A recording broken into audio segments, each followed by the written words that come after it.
चलो ठीक है।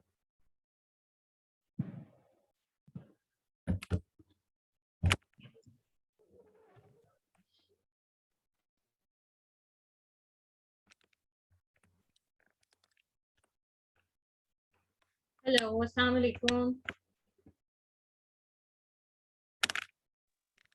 जी मैम। अस्सलाम वालेकुम। जी, मैं वालेकुम सबसे पहले तो थैंक यू कहती हूँ ये पाकिस्तान लॉयर फोरम जो है जिन्होंने ये इनिशिएटिव लिया और ये इस तरह लेक्चर सीरीज जो है वो कंडक्ट कर रहे हैं और मैं इलेटेड हूँ to be the part of this forum. और इन्होंने मुझे जो है वो निकाह नामा का टॉपिक जो है असाइन किया था। तो मैं पहले ये बताती चलूँ कि ये लेक्चर कम और अवेयरनेस ज़्यादा है।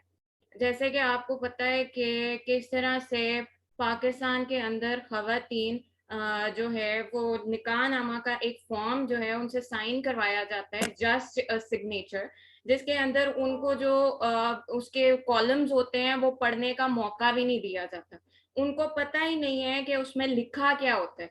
और बकायदा मैंने ऐसे निकाहनामा, बल्कि बहुत से ऐसे निकाहनामा देखे हैं जिसके अंदर कॉलम्स को पहले से ही कांटा लगा दिया जाता है कि उनको पढ़ने की नौबत ही ना आए। और मैं ये बताती चलूं कि ये निकाहनामा जो है ये सिर्फ अवेयरनेस खवातीन के लिए नहीं है, बल्कि ये मर्द के लिए भी उतना ही जरूरी है, क्योंकि ये एक तरह का कॉन्ट्रैक्ट है जिसके अंदर एक जो है वो मर्द और एक औरत जो है वो लीगली बाइंड हो रहे हैं, एक फैमिली का यूनिट शुरू कर रहे हैं। और उस फैमिली के यूनिट के अंदर कुछ रिस्पॉन्सिबिलिटीज हैं, आपके आइन ने आपको कुछ हकूक दिए हुए हैं, कुछ आपके राइट्स हैं जो कि बाद में या इन इन लेटर स्टेजेस या उसके बाद आपको जो है वो पता होने चाहिए। तो मैं जो है अपना लेक्चर स्टार्ट करूंगी, मैंने पावर पॉइंट के ऊपर बनाया हुआ है, तो मैं स्क्रीन शेयर करती हूँ, थोड़ा सा मुझे टाइम दीजिएगा फॉर दैट। अच्छा, ये होस्ट ने डिसेबल किया हुआ है स्क्रीन शेयरिंग, काइंडली प्लीज इसको इनेबल कीजिएगा।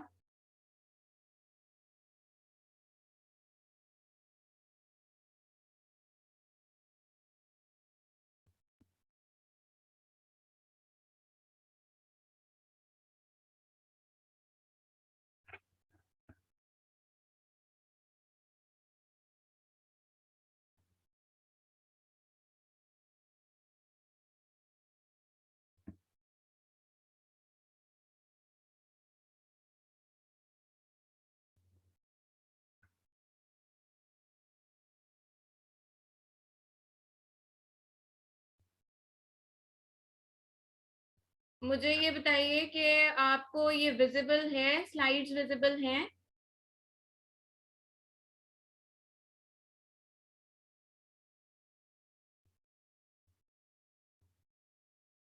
रुके 1 मिनट।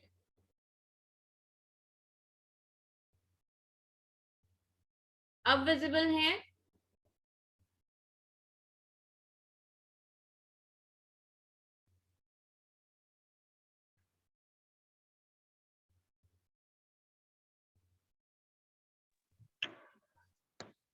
यस मैम, विजिबल है। चले चले मैं स्टार्ट करती हूँ। अच्छा, ये निकाह नामा जो है जो कि शादी के टाइम पे, निकाह के टाइम पे साइन करवाया जाता है मर्द से भी और खातून से भी, उसकी बेसिकली 25 क्लॉजेस हैं। ठीक है।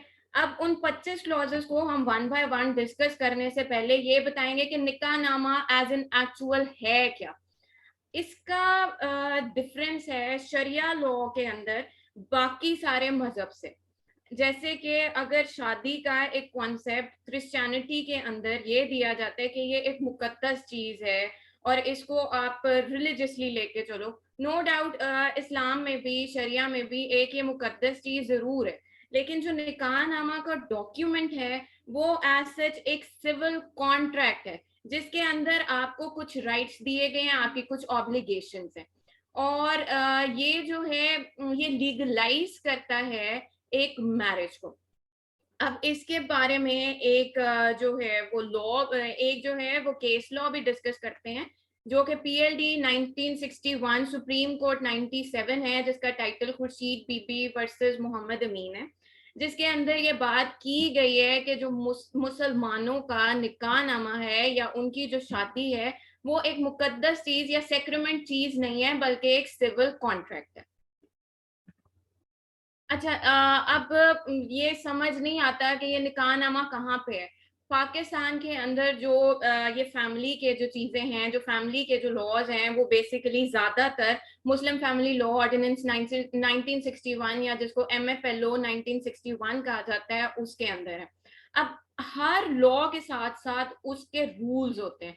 अब जो निकाहनामा का फॉर्म है वो West Pakistan rules under Muslim family law ordinance 1961 में फॉर्म नंबर 2 के तौर पे अवेलेबल है। वो देखा जा सकता है, कोई भी जाके उसको देख ले, उसके बकायदा 25 क्लॉजेस अवेलेबल हैं। और मैं यहाँ पे आप लोगों को बताती जाऊं कि अभी बिल्कुल नवंबर, आई थिंक डेट मुझे एग्जैक्ट याद नहीं है, नवंबर 2022 में एक अमेंडमेंट आई थी जिसके अंदर खत्मे नबूवत जो था वो ऐड किया गया है, जो बिल्कुल लेटेस्ट है निकाहनामे के अंदर, कि अगर आप जो हो मुसलमान हो और खत्मे नबूवत को मानते हो तो जो है आपकी शादी जो है या जो निकाहनामा जो है उसको आप साइन कर सकते हो, आप उसके अंदर बाइंड हो सकते हो। ये आप देख लीजिए कि स्ट्रक्चर किस तरह का है निकाहनामे का। ये इस तरह से 25 क्लॉजेस हैं, जिसको क्लॉजेस या कॉलम इनको कहा जा सकता है। ये डिटेल्स में दिए गए हैं, नीचे दस्तखत करने वाली चीजें होती हैं। ये मोस्ट ऑफ पीपल आप लोगों ने ये देखा ही होगा, और ये इंग्लिश में भी अवेलेबल होता है, उर्दू में भी है, ये UC या यूनियन काउंसिल से जो है मिल जाता है। नेक्स्ट ये देखें जी, 25 क्लॉजेस हैं, इसको हम 1 बाय 1 डिस्कस करने लगे। जो 1 से लेके 6 तक या 1 से लेके 6 तक जो क्लॉज है वो बेसिक इंफॉर्मेशन है दूल्हा और दुल्हन की, जिसके अंदर उनका नाम आ जाता है, और ये आ जाता है कि क्या किधर रहते हैं, या उनकी शादी जो है वो किस जगह पे हो रही है, उनकी वल्दियत क्या है, और उनकी एजेस क्या है। अच्छा, अब इसके अंदर जो इम्पोर्टेंट चीज है डिस्कस करने वाली, वो ये एज के लिहाज से है, क्योंकि पाकिस्तान के अंदर एक्सेप्ट फॉर सिंध 16 साल लड़की के लिए और 18 साल लड़के के लिए होना बहुत जरूरी है अगर वो निकाह के रिश्ते में बंध रहे हैं। लेकिन अनफॉर्चुनेटली ये गांवों की जगह पे या ऐसी जगह पे जहाँ पे अवेयरनेस नहीं होती लोगों को, और बहुत ज्यादा लोगों को, मैंने इतने निकाहनामे देखे हैं जिसके अंदर जी वो पे फॉर्म लगाए हुए हैं, या वो है ही नहीं, दूल्हे का वो है ही नहीं, CNIC है ही नहीं। इतने प्रॉब्लम्स हैं देहाती इलाकों में या इवन बहुत पढ़े लिखे इलाकों में भी, कि बस भाई प्यूबर्टी हो गई है तो शादी करके इनको फारिग करो। तो ये एक लॉ है, चाइल्ड रिस्ट्रेन मैरिज एक्ट भी इसको कहते हैं, उसके अंदर बकायदा सजा दी जाती है अगर तो लड़का 18 साल से कम हो और लड़की 16 साल से कम हो। सिंध के अंदर मैं बताती चलूं, सिंध के अंदर दोनों के लिए जो एज है वो 18 साल है, और इससे कम उम्र की जो शादी है वो इलीगल है। ठीक है। अच्छा, ये तो हो गया 1 से लेके 6 तक का। अब हम आते हैं 7 से 11, जो कि इंफॉर्मेशन देता है अटॉर्नीज की या विटनेसेस की। अच्छा, जो ब्राइड है, जो दुल्हन है, वो अपने बिहाफ पे किसी को अपॉइंट कर सकती है, मतलब वो रिप्रेजेंट करवा सकती है किसी को, जिसको वकील भी कहा जा सकता है। और ये जरूरी नहीं है, किसी केसेस में करवा सकती है, किसी केसेस में नहीं करवा सकती, लेकिन अगर वो नहीं करवा रही तो वो बताएगी कि जी मेरे कोई रिप्रेजेंटेटिव नहीं है या मेरा कोई वकील नहीं है। अच्छा, अब ये 7 से 11 के अंदर ये चीजें हैं। अगर आप लोगों ने दोबारा से निकाहनामा देखना है तो मैं निकाल के आपको दिखा देती हूँ।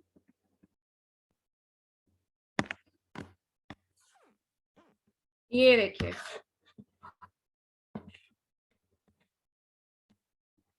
कॉलम नंबर 3 में उम्र है जी, 5 में दुल्हन की उम्र है जी। अच्छा, ये कवारा और कवारी, ये भी एक बड़ा डिबेटेबल सा टॉपिक है, इसको फिर किसी टाइम पे डिस्कस करेंगे। ये जो अब हमारी सुप्रीम कोर्ट की जस्टिस हैं, आयशा मलिक, उनमें बड़ी अच्छी एक जजमेंट आई हुई है जो कि ये कवारा और कवारी के ऊपर है। ये हम करेंगे, इसके ऊपर भी डिस्कशन जरूर करेंगे। टू फिंगर टेस्ट इसका नाम है, अगर कोई पढ़ना चाहता है तो वो जरूर पढ़े इसको, बहुत अच्छी जजमेंट है ये।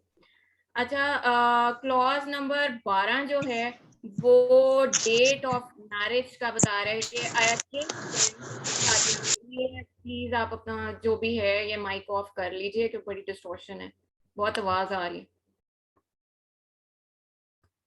Thank you.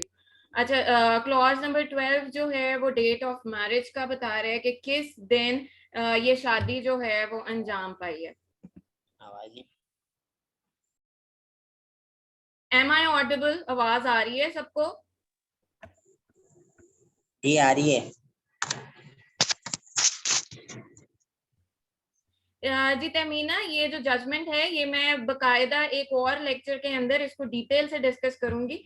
अभी ये है कि जो इस टॉपिक से फिर हम निकल जाएंगे, पहले हम ये कंप्लीट कर लें, फिर हम इसको एक पूरा लेक्चर लेके डिस्कस करेंगे। आयशा मलिक की जजमेंट है और मैं आपको कह रही हूँ कि इसको डिस्कस करेंगे, आप बिल्कुल परेशान ना हो। टू फिंगर टेस्ट है, अगर आप गूगल करना चाहती हैं तो आप गूगल कर लें। फाइन।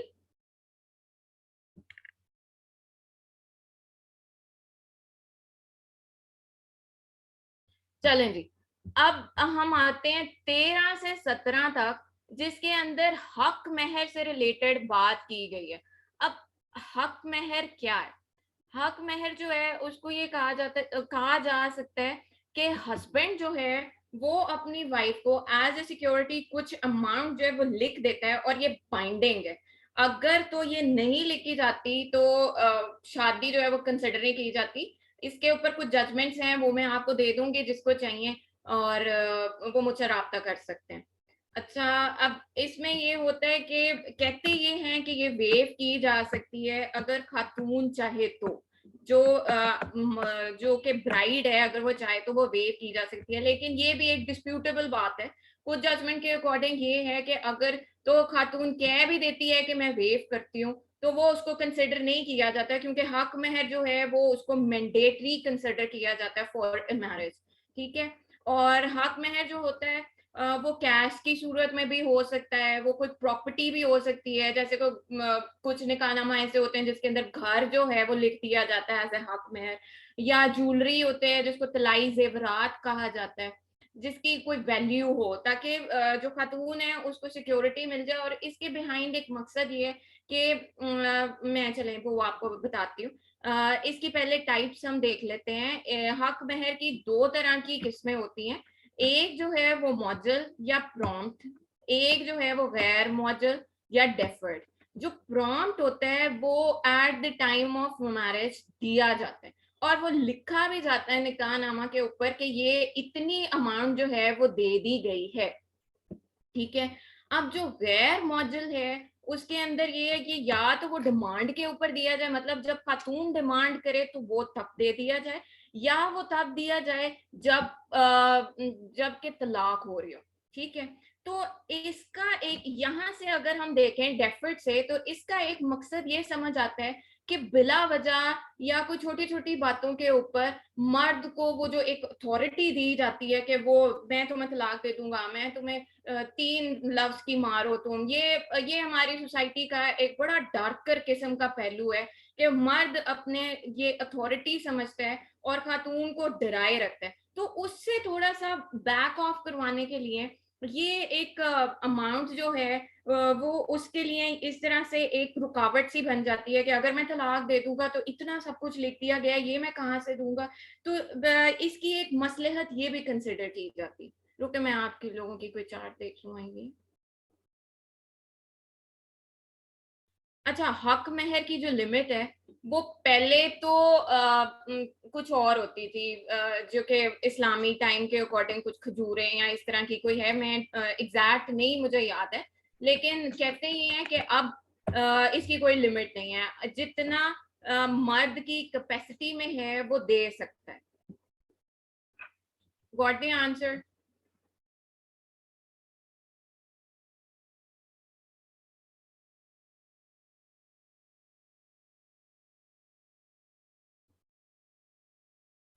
चलें नेक्स्ट चलते हैं।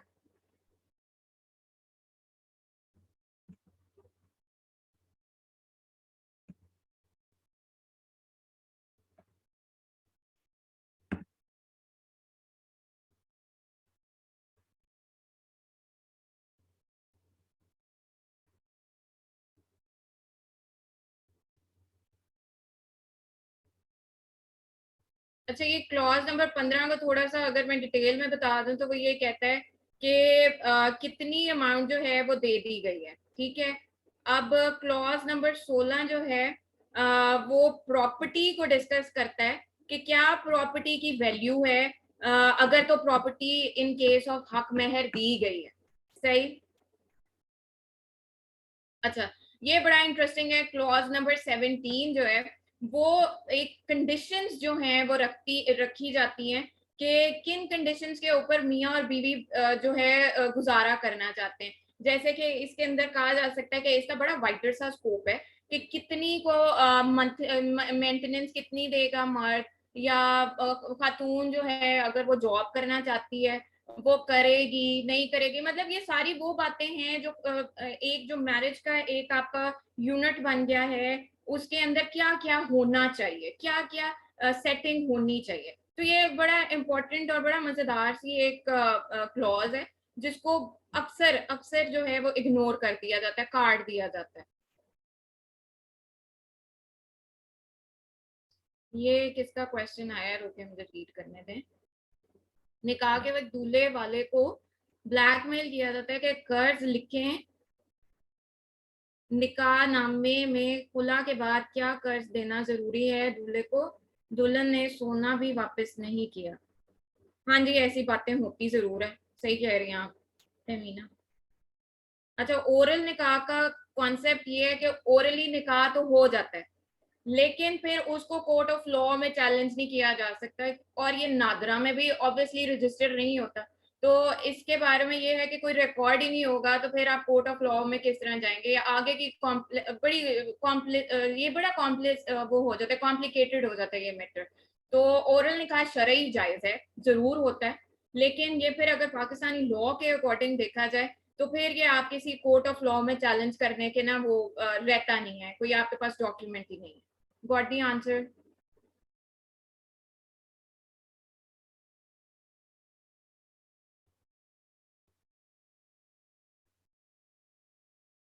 चलें जी नेक्स्ट चलते हैं।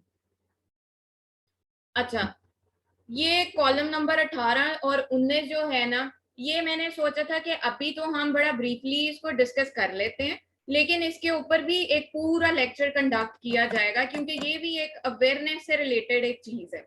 इसके अंदर राइट दिया जाता है हस्बैंड की तरफ से अपनी वाइफ को कि वो डिवोर्स ले सकती है। अब इसके अंदर बड़े दो फर्क चीजें हैं, एक खुला का कॉन्सेप्ट है और एक तलाक तफवीज का कॉन्सेप्ट है। तफवीज मतलब डेलीगेट करना, दे दी जाना। मर्द का राइट होता है तलाक देने का, ये तो आप सबको पता होगा। लेकिन वो राइट अगर खातून को दे दे तो उसको तलाक तफवीज कहा जाता है, या डेलीगेटेड राइट ऑफ डिवोर्स कहा जाता है, जो कि खुला से एक बिल्कुल डिफरेंट मामला है। खुला के अंदर तो होता ही है कि आप कोर्ट में जाते हो, खुला फाइल करते हो, और जो है आपको हक मेहर जो है वो वेव करना पड़ता है। अब फेडरल शरीयत कोर्ट के अकॉर्डिंग जो अभी उनकी लेटेस्ट जजमेंट आई है उसके अंदर तो ये है कि आप जो है वो हक मेहर टोटली वेव कर दिया जाता है। मतलब आप हक मेहर जो है वो बिल्कुल वापस करना होगा खातून को आफ्टर खुला। लेकिन उससे पहले ये था कि 25% वापस करते। अब जो जो डेलीगेटेड राइट ऑफ डिवोर्स है उसके अंदर ऐसा कोई मामला नहीं होता। जिस तरह का प्रोसीजर जैसे कि तलाक की डीड है वो बनाई जाती है मर्द की तरफ से, और वो 3 तलाकें भिजवाई जाते हैं और 3 महीने का वो प्रोसेस होता है 30-30 दिन के वक्फे के साथ। तो वो जो है सेम उसी तरह का प्रोसीजर जो है वो खातून भी या ब्राइड भी अडॉप्ट कर सकती है, और वो जो ये वाला रिश्ता है उससे वो उसका खत्म हो जाता है।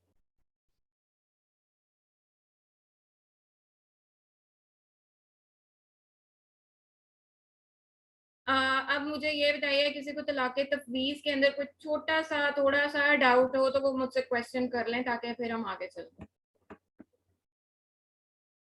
और खुला का और इसके बारे में जो डिफरेंस है खुला का और तलाक तफवीज का, वो अगर समझ आ गया हुआ तो वो बता दीजिए, जिसको नहीं समझ आया वो भी बता दें ताकि उसको मजीद एक्सप्लेन किया जाए। वरना इसके ऊपर एक लेक्चर है मेरा प्लान के इसके ऊपर एक बाकायदा अलग सा लेक्चर हो जिसके अंदर कुछ जजमेंट्स हैं वो कोट करके पढ़ाया जाए। जी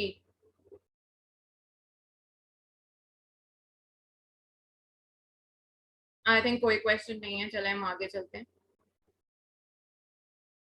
अच्छा, ये जो क्लॉज नंबर 19 है इसके अंदर भी देखें, जो इस्लाम है ना वो बड़ा फैसिलिटेट करता है, शरिया लॉ जो है वो बड़ा फैसिलिटेट कर रहा है यहाँ पे। अगर हम देखें कॉलम नंबर 18, 19 और इससे पहले भी हक मेहर और इन सब के अंदर, क्योंकि एक खातून ने अपना घर बार छोड़ के एक नए रिश्ते में बनना है, एक उसके ऊपर रिस्पॉन्सिबिलिटी आएगी, उसने एक नए रिश्ते को लेके चलना है, घर बनाना है, तो उसके लिए काफी ज्यादा फैसिलिटीज दी गई हैं जिसके अंदर हम पहले भी डिस्कस कर चुके हैं। हक मेहर है, ये तलाक तफवीज है। और क्लॉज नंबर 19 में आप देखें कि अगर तो मर्द जो है वो डिवोर्स देगा या मर्द डिवोर्स देना चाहता है तो पहले कुछ कंडीशंस पूरी करेगा तभी वो डिवोर्स दे सकता है। ये क्लॉज नंबर 19 के अंदर है। मतलब जैसे वो अभी बात कर रही थी कि आप कोई प्रॉपर्टी रखवाए पहले तलाक देने से पहले, ये भी देखा जाए तो ये औरत की सिक्योरिटी के लिए ही है। आप देखते हैं जैसे हमारा माशरा है,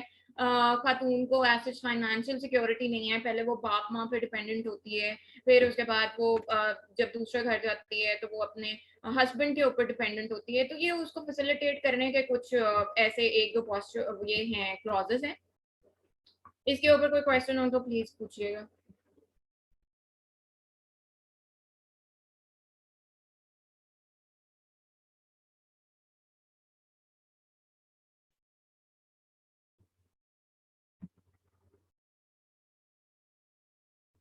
आई थिंक क्वेश्चन नहीं है, आगे चलते हैं।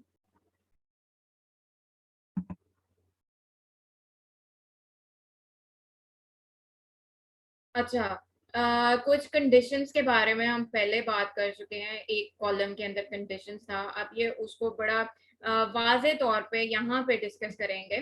क्लॉज नंबर 20 के अंदर कुछ गारंटीज और अलाउंसेस के बारे में बात की गई है। अब ये मैं आपको पढ़ के सुना देती हूँ। Though it is generally interpreted to be about the wife's monthly allowance from her husband, but experts say that this section can include the division of responsibilities and chores among the couple, guarantee the wife the right to pursue her professional career or education. अच्छा, अब इसके अंदर हम काफी दावे वगैरह देखते हैं जिसमें ये कहते हैं कि खर्चा लगवा दो, मेंटेनेंस का राइट। तो हम जब निकाहनामा खोल के देखते हैं तो उसके अंदर ये वाला जो कॉलम है ये ऐसे करके कट किया गया होता है, जबकि यहाँ पे बिल्कुल वाजे कहा गया है कि अगर खातून मर्द के साथ रह रही है तो उसका जो महाना खर्चा है वो यहाँ पे लिखा जाए कि कितना मर्द दे सकता है। जैसे देखें वो एक रिस्पॉन्सिबिलिटी उसके ऊपर आ रही है तो वो रिस्पॉन्सिबिलिटी तो उसने पूरी करनी है। तो उसके लिए एक फाइनेंशियली किस तरह से मैटर्स को लेके चले वो, और मंथली अपनी बीवी को किस हिसाब से खर्चा दे ताकि वो अपनी जरूरियात पूरी कर ले, तो वो इस क्लॉज में लिखा जाता है। जो अक्सर हम देखते हैं कि नहीं होता, निकाहनामे के ऊपर इसको कट किया गया होता है। तो फिर हम जब ये वाले केसेस आते हैं तो फिर हम कोर्ट का दरवाजा खटखटाते हैं और ये कहते हैं कि जज यहाँ पे तो ये इस तरह का काटा लगा हुआ है, तो अब मर्द की जो तनख्वाह है वो ये है, उसकी फाइनेंशियल कैपेसिटी जो है वो ये है, उसके बच्चे जो हैं वो इतने हैं। अब इन सारी चीजों को मद्देनजर रखते हुए आप इनका महाना खर्चा लगा दें, तो इस हिसाब से फिर खर्चा लगवाया जाता है। Any question?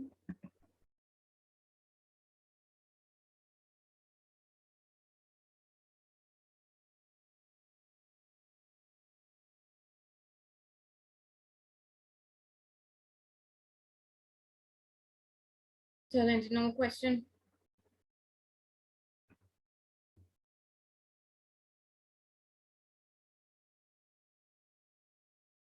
अच्छा, अब ये क्लॉज नंबर 21 और 22 जो है इसके अंदर ग्रूम या जो मर्द है उसका ये देखा जाता है कि क्या उसकी पहले से शादी हुई भी है, क्या वो ये सेकंड मैरिज करना चाहता है।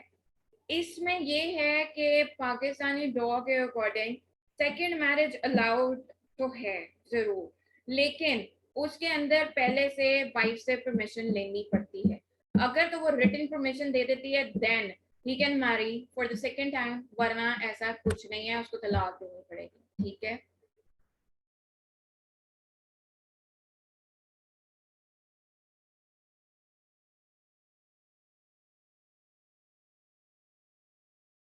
अच्छा, ये पूछ रहे हैं कि अगर शौहर बेरोजगार हो तो खर्चा कहाँ से दे। चले, बेरोजगार है तो शादी ना करे, और अगर बेरोजगार हो गया है तो इसके अंदर ये है कि दाता या जो जमीन जायदाद जो होती है उसका हिसाब किताब रख के कोर्ट खर्चा लगाती है। समझ आ गई। अच्छा, एडवोकेट सादिया पूछ रही हैं कि डावर को क्लियर करें, जो दोनों किस्म के डावर हैं।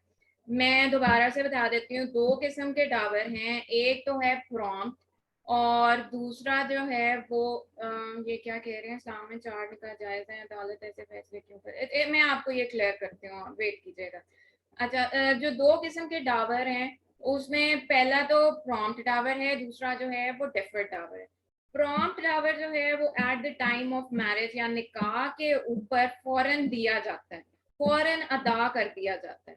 उसको क्या कहते हैं हम, प्रॉम्प्ट डावर, जिसको मौजल भी कहते हैं। अब गैर मौजल या के डेफर्ड डावर वो होता है जब वाइफ डिमांड करे, मतलब बीवी कहे कि मुझे अब ये चाहिए, ये हक महर चाहिए, तो उसको वो दे दिया जाएगा। या इन केस ऑफ डिवोर्स वो मर्द को खातून को देना पड़ता है। क्लियर हो गए आपको ये दोनों डावर।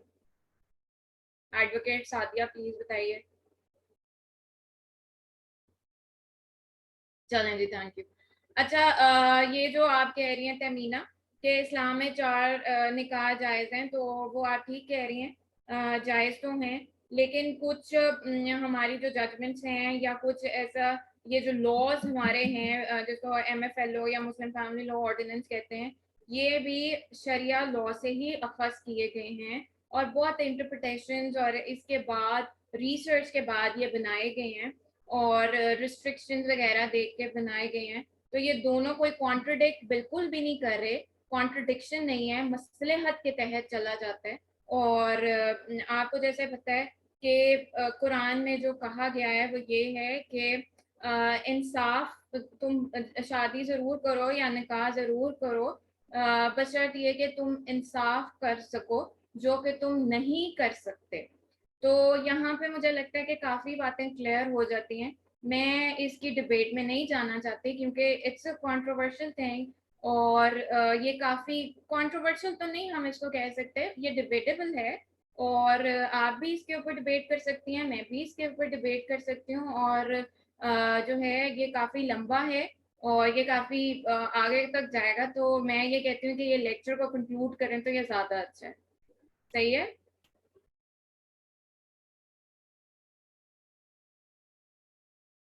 जी तमीना।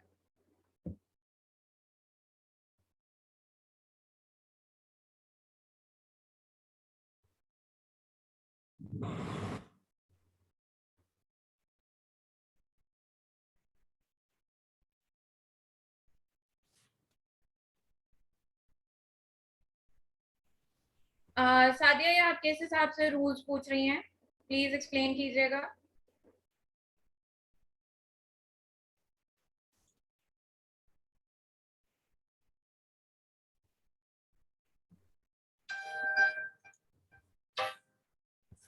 इब्रार अहमद, आप अपना माइक बंद कर लें, अगर आपको कोई क्वेश्चन है तो आप चैट में लिखते हैं।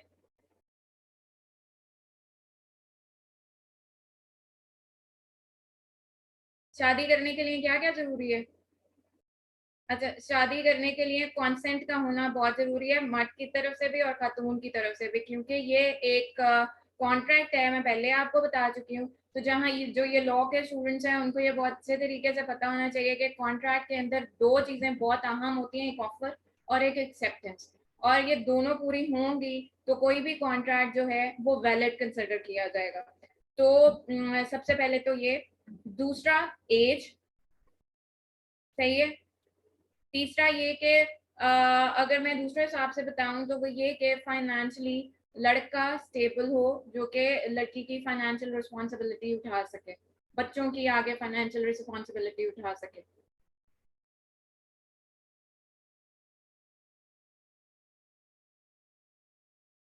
Got it?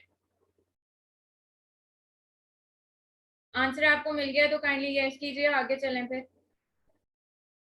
चलें जी, थैंक यू, आगे चलते हैं। और किसी का कोई क्वेश्चन है तो पूछ लें।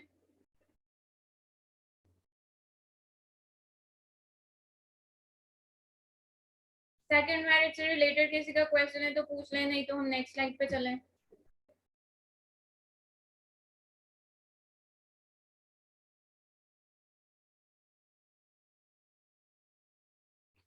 ये बड़ा अच्छा क्वेश्चन किया है कि निकाह नामे में दी गई इंफॉर्मेशन कोई भी अगर गलत निकलती है, निकाह वैलिड रहेगा। अच्छा, इसके बारे में ये है कि जो निकाह रजिस्ट्रार है या जो निकाह ख्वाह है, जो निकाह पढ़ा रहा है, जैसे कि ये केसेस काफी ज्यादा जो वैलिडिटी है वो इसके ऊपर आते हैं कि क्या जो ब्राइड और ग्रूम है उनकी एज अकॉर्डिंग टू लॉ है कि नहीं है। उसके अंदर फिर ये है कि जो निकाह पढ़ा रहा है उसको क्रिमिनली आप जो है ट्राई कर सकते हो। और ऑब्वियसली फिर निकाह जो है वो नल एंड वॉइड हो जाएगा, क्योंकि आपने जो पोस्टुलेट है वो पूरे जो है वो ट्रूथफुली किए ही नहीं है। Got it?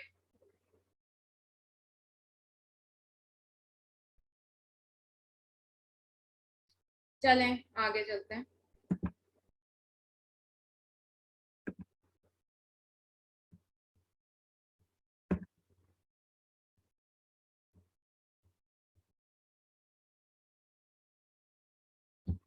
अच्छा, ये लास्ट लास्ट है स्लाइड बिल्कुल।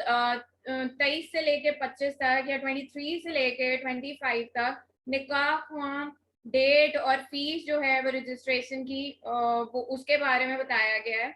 और इसमें ये है कि कितनी फी देनी है रजिस्ट्रेशन की और ये सब कुछ सही है। अब इसके लिए बड़ा जरूरी हो गया है, निकाह की 3 परतें होती हैं, ये निकाह के फॉर्म की 3 परतें होती हैं। अब इसके अंदर एक लड़की के पास रहती है, एक यूसी में चली जाती है और एक जो है वो नादरा के पास जाती है। नादरा में जमा होने के बाद एक एमआरसी मिलता है जिसको मैरिज रजिस्ट्रेशन सर्टिफिकेट कहते हैं, जिसके बाद ये जो शादी है वो नादरा के अंदर रजिस्टर हो जाती है और जो आपकी ब्राइड है और जो ग्रूम है, जो लड़का है लड़की है, उसका स्टेटस मैरिड हो जाता है। Got it? जी, निकाह नामे के ऊपर जो है वो इतना ही था और ये खत्म हुआ मेरा लेक्चर। आप लोगों में से किसी का कोई क्वेश्चन हो तो वो जरूर पूछ लें। इसके अंदर जो इम्पोर्टेंट पोस्टुलेट्स हैं वो हैं कॉलम नंबर 18।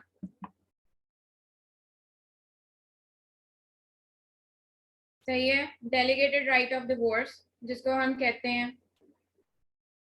हक महर के बारे में जो पोस्टुलेट है वो बहुत इंपॉर्टेंट है, वो पता होना चाहिए। दूसरी शादी के बारे में पता होना चाहिए। और ये क्लॉज नंबर 20 जिसके अंदर आप ये लिखते हो कि कितनी मेंटेनेंस देनी है, आगे क्या क्या जो है आप चाहते हो शादी इस रिश्ते के अंदर।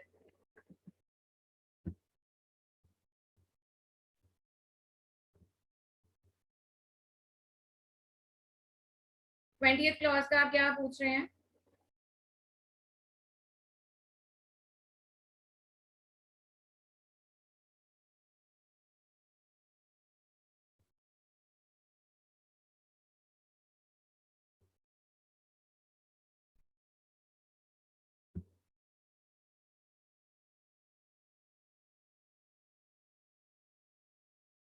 एक्सपेंडिचर किस चीज के बारे में आप पूछ रहे हैं? आप काइंडली इसको एक्सप्लेन कीजिए। At the time of marriage expenditures क्या पूछ रहे हैं आप? मैरिज एक्सपेंडिचर्स का आप क्या पूछ रहे हैं कि जो शादी के वक्त शादी के ऊपर खर्चा होता है, क्या ये पूछ रहे हैं आप कि कितना होना चाहिए ये क्या? अच्छा, ये जो है अब मैं तो ये कुछ नहीं कह सकती, है हर एक के ऊपर डिपेंड करता है। कोई सिंपलर वेडिंग्स को पसंद करते हैं, कोई लेविश वेडिंग्स को पसंद करते हैं। लेकिन इस्लाम में जैसे देखा जाता है, कहा जाता है सादगी को बहुत प्रमोट किया गया है। तो अगर सादगी के साथ शादी हो तो ये बहुत अच्छा है।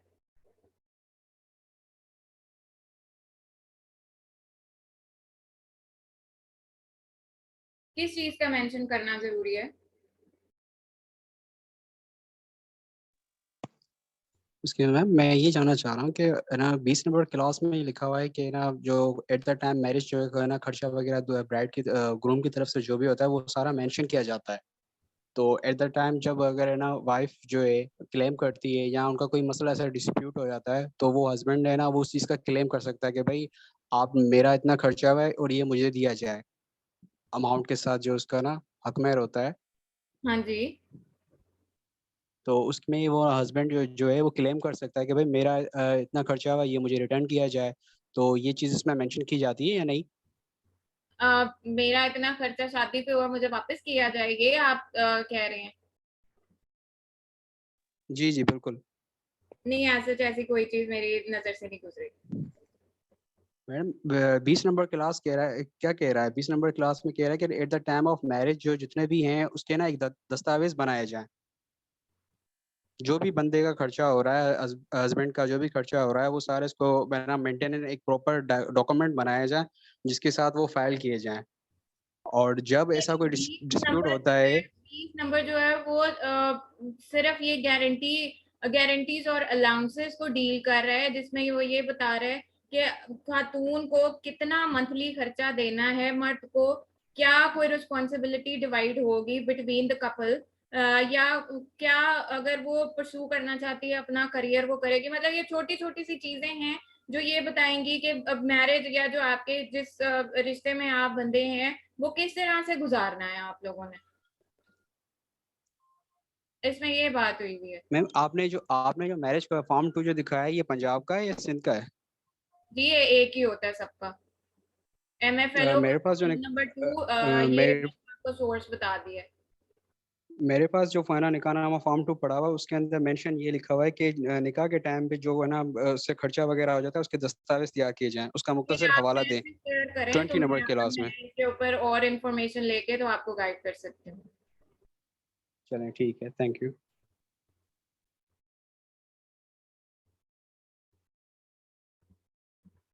जी, और किसी का कोई क्वेश्चन है तो काइंडली पूछिए।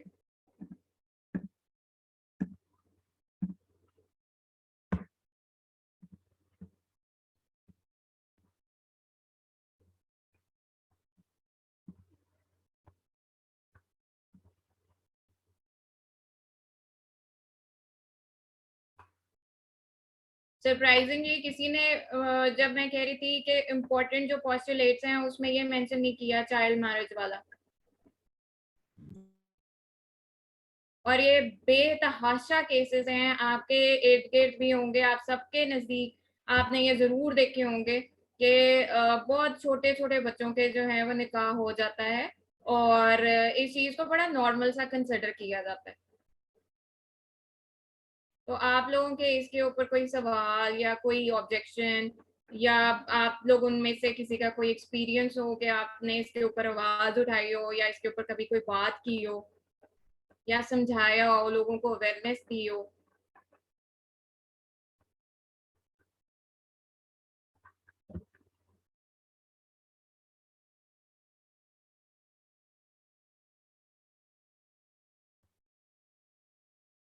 जी, नोबडी?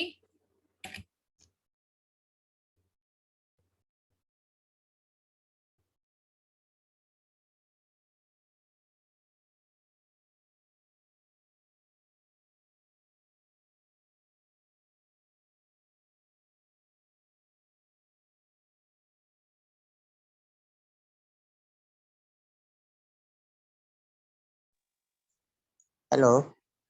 हाँ जी। हाँ जी, मेरे पास एक केस आया था कोर्ट मैरिज का, और वो अंडर एज थे। ये केस आया तो था?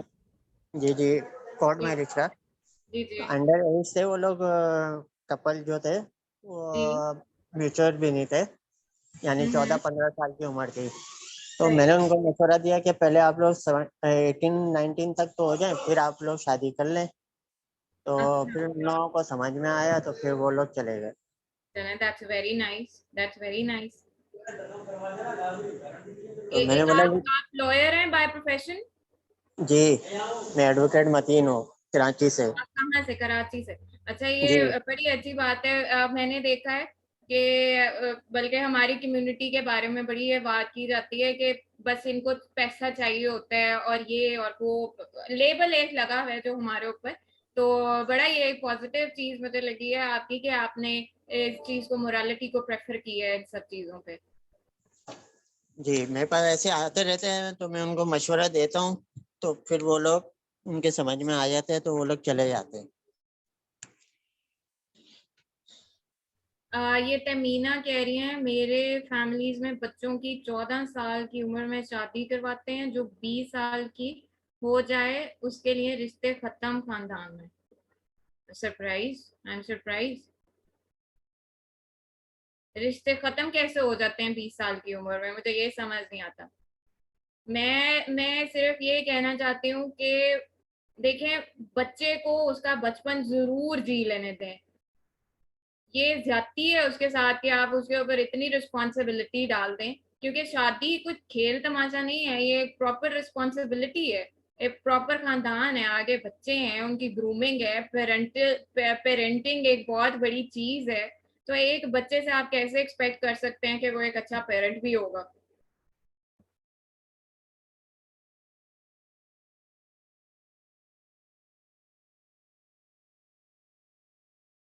तमीना, आपका ताल्लुक किस एरिया से है?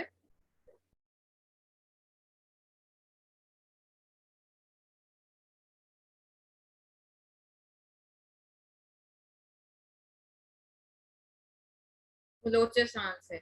बलोचिस्तान के लोग बड़े प्रोग्रेसिव हैं, I know most of them.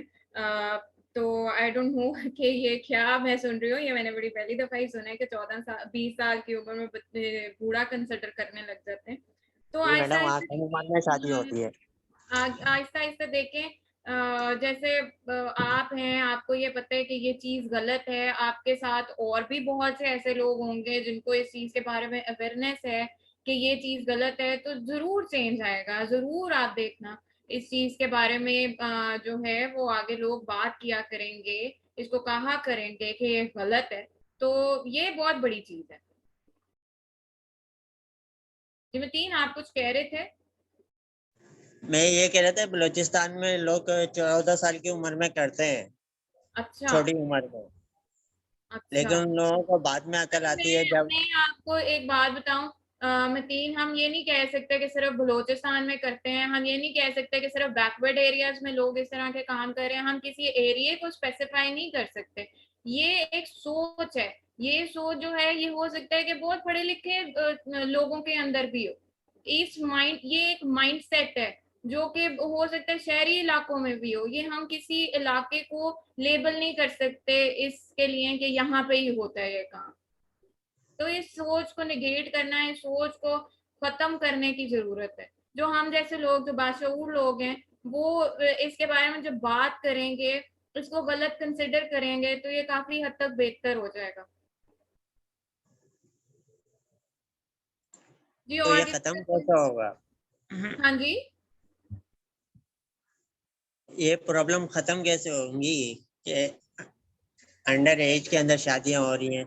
ये देखें, ये प्रॉब्लम खत्म तब होगी जबकि ये कंसिडर किया जाएगा वो जो सोसाइटी का सेगमेंट है, जो कि एक सेगमेंट ऐसा है जो ये कहता है कि औरत जो है वो सिर्फ शादी के लिए ही बनी गई है। वो जब ये सोच खत्म होगी तो ये भी खत्म हो जाएगा। और जब भी कोई ऐसा लॉ पास करने की कोशिश की जाती है जो कि कहता है कि 18 साल जो है वो मिनिमम एज रखते हैं, तो जो लोग इसके आगे आके खड़े हो जाते हैं, जो हजरात इनके आगे आके खड़े हो जाते हैं, उनका माइंड सेट अगर हम तक नहीं पहुंचेगा, अगर मोस्ट ऑफ द जो सोसाइटी है उस तक नहीं पहुंचेगा, वो उनको एंडोर्स नहीं करेंगे, तो ये खत्म होगा ऑब्वियसली। बहुत से तो मैंने देखा है कि कम उम्र में मंगनी कर देते हैं, फिर 14-15 साल की उम्र में जो है ना एंगेज कर देते हैं उन लोगों को। अच्छा, ये मंगनी वाला और ये सारा शादी वाला, मैं ये कहती हूँ ये मंगनी भी ठीक नहीं है छोटी उम्र में। छोटी देखें जी, सबसे पहली बात तो ये है कि बच्चे को बच्चा रहने दें। पढ़ाई की उम्र होती है, उसको पढ़ाई तक इन्वॉल्व करें। इस सोसाइटी को बड़ी जरूरत है कि जो है प्रैक्टिकल हो ये सोसाइटी, इन चीजों के अंदर ना पड़े तो ये प्रोग्रेस करेगी। और ये रब दीनों जो है ये कह रहे हैं कुरान और हदीस का रेफरेंस दे के चुप करा दिया जाता है। जी बिल्कुल ऐसा ही, मैं इसके ऊपर और कोई कमेंट नहीं करूंगी, ऐसा ही। Okay thanks. आप कहाँ से मैडम? जी मैं कौन से लाहौर कोर्ट से। में? जी मैं लाहौर से हूँ, मैं हाई कोर्ट की लॉयर हूँ। Okay thank you. जी welcome. Is there any question?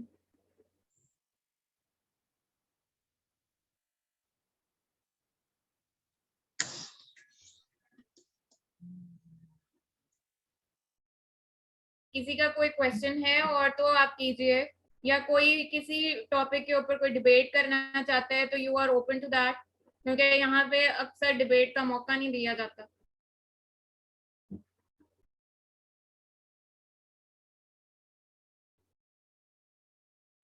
Hello. अच्छा, जब शादी हो जाती है तो मर्द को दो हिस्सों में बढ़ जाता है, एक तो वालदा की तरफ और एक तरफ बीवी की तरफ।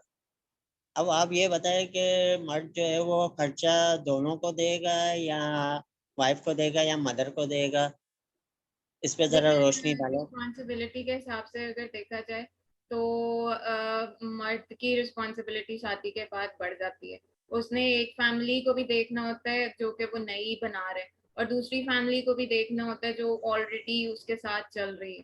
तो ये बड़ा बैलेंस करना पड़ता है, और मुझे लगता है कि ये बैलेंस करना बहुत मुश्किल है और करना चाहिए।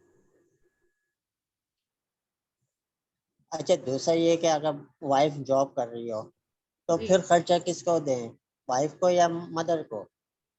वाइफ अगर जॉब कर रही हो तो वो अपने जितने पैसे कमा रही है वो अपने तक रखे।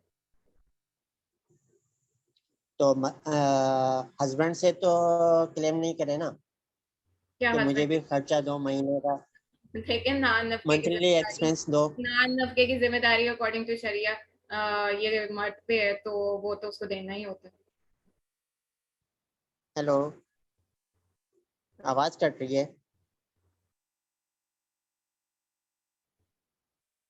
हेलो। हेलो। चलें जी, आवाज। मुझे ऐसा लगता है कि और किसी का कोई क्वेश्चन है नहीं, और डिबेट के लिए टॉपिक जो है वो जो थे खत्म हो चुके हैं। तो मैं आप लोगों का शुक्रिया करती हूँ कि आप लोगों ने सुना है ये लेक्चर, और होपफुली आप लोगों को समझ आया होगा, और जो समझ आया होगा वो आप स्प्रेड भी करेंगे, लोगों को बताएंगे भी। और दूसरा ये कि मैं फिर से थैंक यू कहती हूँ पाकिस्तान लॉयर्स फोरम का, कि उन्होंने मुझे ये मौका दिया। और इंशाल्लाह अगर आगे भी मौका मिलता है तो हम जरूर इसको आगे लेके चलेंगे, बल्कि इसको एक सीरीज बनाएंगे जो कि अवेयरनेस भी होंगे उसके अंदर लेक्चर भी होगा। Thank you so much everybody for joining. Allah